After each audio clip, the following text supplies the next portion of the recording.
सल्तनत उस्मानिया के पहले चीफ ऑफ आर्मी स्टाफ जिन्होंने 99 साल की उम्र में सल्तनत का पहला शहर अनासोल फतह किया, सल्तनत की 4 नस्लों के साथ मिलकर जंगें लड़ी, उर्तुगरल के सबसे वफादार साथी जिन्होंने उर्तुगरल की मौत के बाद बेटे और पोते का भी साथ दिया।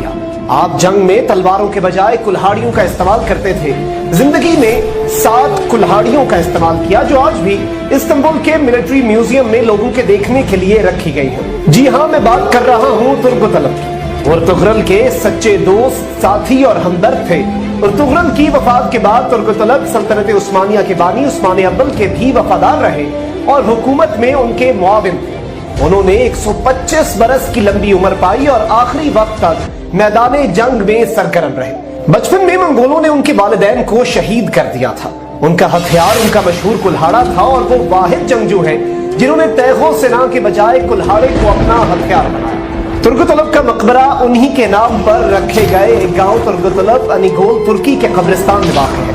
तुर्कतलब गाजी के मकबरे के बाहर तुर्कतलब के नाम से मंसूब एक एजाजी कब्र भी है जो उनकी असली आरामगाह नहीं है। तुर्कतलब गाजी का किस्सा हो या सल्तनत उस्मानिया, तुर्कतलब एक इंतहाई अहम किरदार है। तुर्कत का हथियार उनका कुल्हाड़ा था जो अब अजायब घर की जीनत है। ये कुल्हाड़ा 92 सेंटीमीटर तवील और 1650 ग्राम यानी कि 1 किलो और 650 ग्राम वजनी था। बसरी स्टील से बना ये कुल्हाड़ा 2 धारी था और इसके दस्ते में चमड़ा लगा हुआ था।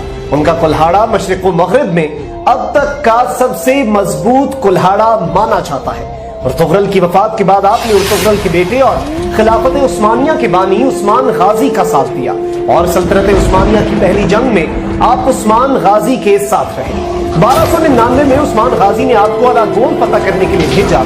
आपने न सिर्फ अनागोल को फतह किया बल्कि 36 साल इस पर गवर्नरी की। अनागोल के लोगों के लिए ये दौर निहायत ही अमन, सुकून और दौलतमंदी वाला दौर था। उस्मान गाजी की वफात के बाद आपने उनके बेटे और उर्तुगरल के पोते ओरहान गाजी का साथ दिया।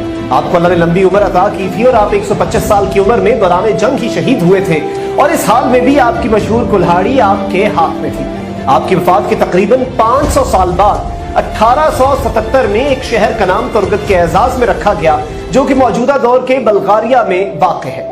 तुर्कत को इतनी कदर कीमत की निगाह से देखा जाता है कि आपकी एक अलामती कब्र उर्तुगरल के मज़ार के साथ बनाई गई है और तुर्कत का असल मज़ार अनागोल शहर में है। इस सारे वाक़े में हमारे लिए जो बात बहुत अहम है वो ये है कि एक कामयाब रियासत और एक कामयाब सल्तनत चलाने के लिए जहाँ एक ईमानदार और सच्चे लीडर की ज़रूरत होती है, वहीं एक ईमानदार, सच्चे और मट्टी से वफा करने वाले चीफ ऑफ आर्मी स्टाफ या सिपा सालार का भी बहुत अहम किरदार होता है। और जब ये दोनों मिलकर मुल्क और कौम की तरक्की के लिए आगे बढ़ते हैं तभी जाकर मुल्क और कौम तरक्की करती है और एक अजीम कौम बनकर पूरी दुनिया के सामने आती है।